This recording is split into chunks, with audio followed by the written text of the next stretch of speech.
अगर मैं आपसे कहूं कि इंग्लैंड के खिलाफ टीम इंडिया की पहले मुकाबले की, वो भी पहली प्लेइंग 11 देख करके अगर चौंक ना गए, अरे तो आप क्या ही कहिएगा।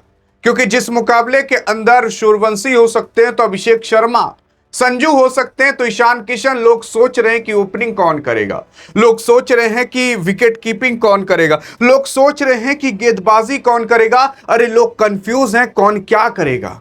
अभी आप देखकर खुद हैरान हो जाओगे कि किस नंबर पर कौन उतरने वाला है। लेकिन उससे पहले ये देख लेते हैं कि अरे किस मुकाबले की हम बात कर रहे हैं। पहले मुकाबले की, जो 1 जुलाई से होगा, दुरहम के अंदर पहला मुकाबला खेला जाएगा इंडिया बनाम इंग्लैंड का, वो भी T20 फॉर्मेट में। इंडिया बनाम इंग्लैंड के 2 मुकाबले होंगे, 2 फॉर्मेट के, एक T20 का, दूसरा ODI का। T20 के अंदर 5 मुकाबले होंगे, ODI के अंदर 3 मुकाबले होंगे। अब बात करते हैं पहले T20 की। तो T20 का पहला मुकाबला 1 जुलाई को दुरहम में खेला जाएगा। दूसरा T20 का मुकाबला 4 जुलाई को खेला जाएगा ओल्ड ट्रैफर्ड के अंदर। तीसरा T20 का मुकाबला 7 जुलाई को नॉटिंघम में खेला जाएगा। चौथा T20 का मुकाबला 9 जुलाई को ब्रिक्सटल के अंदर खेला जाएगा। फिर उसके बाद 5वां T20 का मुकाबला 11 जुलाई को साउथहैम्पटन में खेला जाएगा। ये 5 T20 के मुकाबले हैं जहां पर आप कई अलग अलग प्लेयरों को खेलते हुए देखोगे, और ये ऐसी टीम इंडिया की प्लेइंग 11 होगी जिसमें आपको एक भी पुराना खिलाड़ी नहीं दिखाई देगा, एक भी नहीं दिखाई देगा। अभी देखना क्या होगा।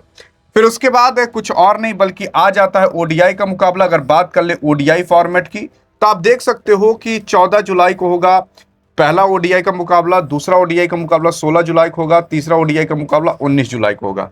ये 3 ODI के मुकाबले हैं जिसमें आपको रोहित और विराट दिखाई देंगे, और ये T20 के मुकाबले हैं जहां पर आपको एक नई टीम इंडिया दिखाई देगी, नया कप्तान, नया उप कप्तान दिखाई देगा। मतलब पहले की तरह तो आप जान जाइए कुछ भी नहीं रहेगा, सब एकदम अलग रहेगा। लेकिन अब सवाल ये उठता है कि प्लेइंग 11 क्या रहेगा, कौन खेलता हुआ दिखाई देगा इस पहले मुकाबले के अंदर। जो पहला T20 होगा दुरहम के अंदर, यहां पर टीम इंडिया जाएगी इंग्लैंड खेलने, और माहौल जानते हो इतना गर्म होगा ना कि गर्मी में कहीं लोग पिघल ना जाएं, इतना गर्म होगा। लेकिन सवाल यह उठता है कि आखिरकार क्या होगा, क्योंकि यार इंग्लैंड में जब मुकाबले होते हैं ना तो स्टेडियम खचाखच भरा रहता है, और सोच कर देख लीजिए दुनिया की सबसे खतरनाक टीम से हो तब तो और खचाखच भरा रहेगा, वो भी इंडिया के साथ। हाँ, ऐसा ही होगा। अब अगर आप देखने की कोशिश करोगे तो सबसे पहले लोग कह रहे हैं कि यार चलो मान लेते हैं अब ओपनिंग कौन करेगा। कुछ लोग कह रहे हैं कि संजू सैमसन या अभिषेक शर्मा, कुछ लोग कह रहे हैं कि अभिषेक शर्मा या वैभव सूर्यवंशी, क्योंकि वैभव सूर्यवंशी को भी इंग्लैंड के खिलाफ T20 फॉर्मेट के अंदर रखा गया है, कुछ ऐसा ही है। लेकिन देखने की कोशिश करोगे T20 के अंदर 62 मुकाबले के अंदर 54 मुकाबलों में इन्होंने बैटिंग की है, 1399 रन मारे, 111 का हाईएस्ट स्कोर है, और 28 से 29 के बीच इनका एवरेज चलता है। मतलब T20 में लगभग लोगों का यही एवरेज चलता है, क्योंकि इसमें फास्ट खेलना पड़ता है और लोग जल्दी आउट भी होते हैं। फिर आते हैं आपके शर्मा साहब। शर्मा की बात करें तो 46 मुकाबले के अंदर 45 में बैटिंग पाए हैं, 1438 रन मारे, 135 का हाईएस्ट स्कोर है, और 33 का एवरेज चलता है। तो दो के दोनों तो भाई तगड़े प्लेयर हैं, तो ये दोनों तो खेलेंगे, और प्लस क्या पता ये विकेट कीपिंग करते हुए भी दिखाई दे संजू सैमसन। लेकिन अब सवाल ये उठता है कि आखिर किसको लिया जाएगा, क्योंकि यहां पर कहा जा रहा है कि यार ईशान किशन भी हैं जो ओपनिंग कर सकते हैं, और वैभव सूर्यवंशी हैं। ईशान किशन से तो वैसे ओपनिंग नहीं कराई जाएगी, लेकिन क्या वैभव सूर्यवंशी? मैं आपको ये बता देना चाहता हूं कि आप देखिएगा 2 में से कोई एक ही खेलता हुआ दिखाई देगा, या तो ईशान किशन खेलते हुए दिखाई देंगे या वैभव सूर्यवंशी खेलते हुए दिखाई देंगे। आप कहोगे ऐसे कैसे, मतलब ईशान किशन को तो बाद में भी उतारा जा सकता है, वैभव सूर्यवंशी पहले उतार दिया जाएगा। ऐसा नहीं है भैया, ऐसा नहीं है, क्योंकि आगे भी प्लेयर हैं जो इंपॉर्टेंट प्लेयर हैं, उनको भी लेना जरूरी है। अब यही दोनों क्यों? क्योंकि देखो टीम इंडिया जो है वो संजू से तो रिस्क नहीं लेगी कि संजू को बाहर कर दे, क्योंकि उस बंदे ने जिस तरीके के परफॉर्मेंस दिखाए थे T20 वर्ल्ड कप के लास्ट 3 मैचेस के अंदर, और जिस तरीके की उसने परफॉर्मेंस IPL में दिखाई है, काबिले तारीफ है। और दूसरी चीज, संजू सैमसन एक एक्सपीरियंसदार प्लेयर हैं, उनको बड़ी टीमों के सामने खेलने में और अच्छा खासा अनुभव है, तो उनको ही लगभग रखा जाएगा। हाँ, बहरहाल अगर आप देखोगे ईशान किशन का भी परफॉर्मेंस खराब नहीं है, ईशान किशन का भी परफॉर्मेंस अच्छा है। 45 मुकाबले खेले हैं, 1328 रन मारे, 103 का हाईएस्ट स्कोर है, 30 का एवरेज चलता है। लेकिन वहीं पर वैभव सूर्यवंशी अभी एक भी T20 का मुकाबला इंटरनेशनल का नहीं खेले, अभी डेब्यू इनका आयरलैंड के खिलाफ हुआ था। जी हाँ, लेकिन अब सवाल ये उठता है कि आखिरकार क्या वैभव सूर्यवंशी रहेंगे? इसमें किसी को कुछ नहीं पता, लेकिन हाँ ये बात मान लीजिए कि इन दोनों में से कोई एक ही खेलेगा। अब इन दोनों में से कोई एक ही क्यों? क्योंकि यार देखो, संजू सैमसंग है तो विकेट कीपर बैट्समैन मिल चुका है, तो इसी वजह से कहा जा रहा है ईशान किशन की उतनी जरूरत है नहीं। वैसे जरूरत है, लेकिन अब कितने सब बैट्समैन को ही भर लोगे तो बॉलर वॉलर कहां जाएंगे? अब आगे देखो, अब आगे आपके आ जाते हैं कोई और नहीं बल्कि श्रेयस अय्यर और तिलक वर्मा। अब आप कहोगे इन दोनों में से बाहर कर सकते हो। अरे भैया, श्रेयस अय्यर टीम के कप्तान है और तिलक वर्मा उप कप्तान है। कभी आप क्या कप्तान या उप कप्तान को बाहर होते हुए देखे हो? हाँ, बहुत कम चांसेस होते हैं बाहर होने के, और जब बाहर होते हैं तो बवाल हो जाता है। अब कप्तान उप कप्तान बनाया क्यों गया है? भाई अच्छा खेलते हैं तभी बना गया, तो इनको बाहर करने का कोई औचित्य नहीं बचता।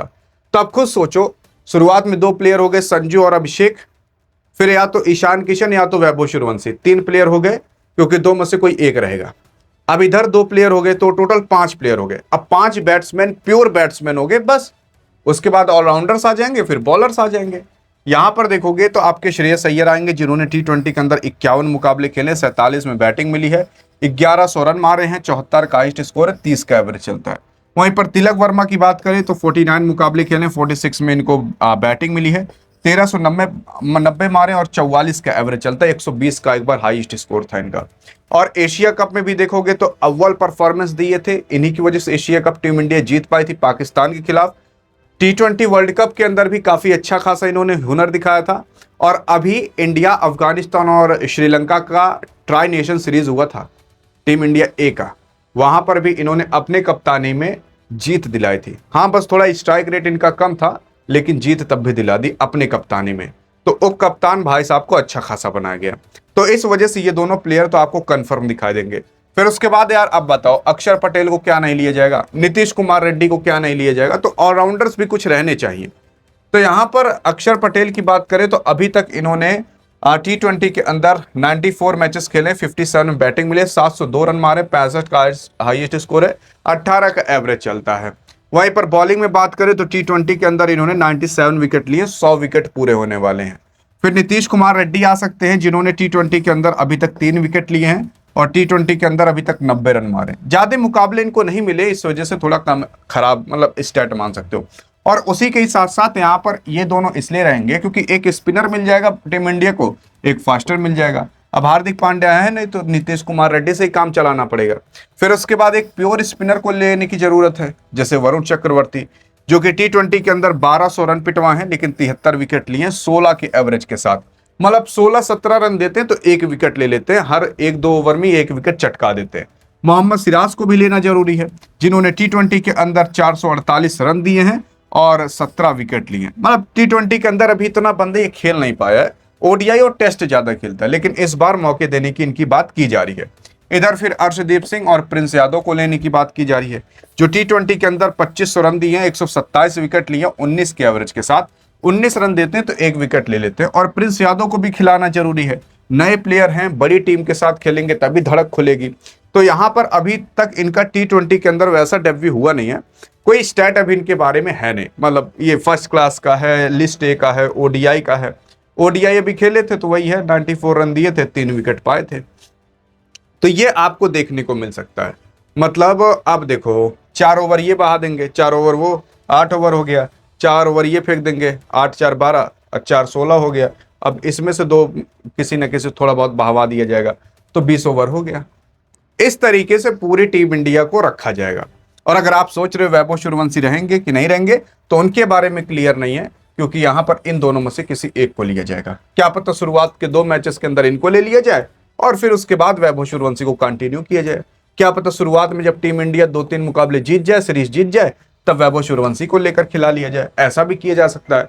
या फिर शुरुआत में ही वैभव सूर्यवंशी के 1-2 मुकाबले के अंदर ले लिया जाए, बाद में निकाल दिया जाए, ऐसा भी किया जा सकता है। लेकिन हाँ, देखने की बात होगी कि वैभव सूर्यवंशी को खिलाया जाता है कि नहीं। बाकी इसी हिसाब से आपको प्लेइंग 11 दिखाई देगी। देखते हैं अब आपकी क्या राय है, आपके हिसाब से क्या प्लेइंग 11 बनती है, आप क्या चूज करते हो, बताइएगा जरूर। अधिक जानकारी चाहे तो इस वीडियो में मिलते हैं, तब तक के लिए जय हिंद जय भारत।